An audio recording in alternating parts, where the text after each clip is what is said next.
Vice President Sara Duterte is questioning the ombudsman's move to ease public access to SALNs, calling it a show. Here's the report.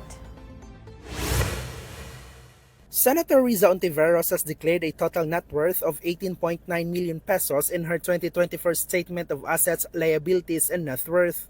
She is the first senator this year to make her SALN public, an act of transparency and accountability amid renewed calls for public disclosure among government officials. This comes after the Ombudsman under Justice Secretary Boying Rimulya issued a new memorandum making it easier for the public to access the SALNs of government officials.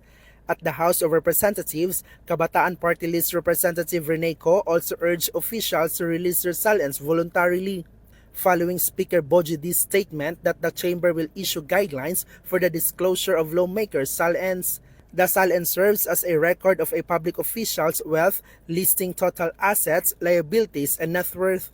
The discussion over transparency has resurfaced amid the controversy on alleged flood control projects anomalies. However, Vice President Sara Duterte questioned the timing of the new Ombudsman directive, saying the process of obtaining SALNs has always been straightforward. Pinag-aaralan ko po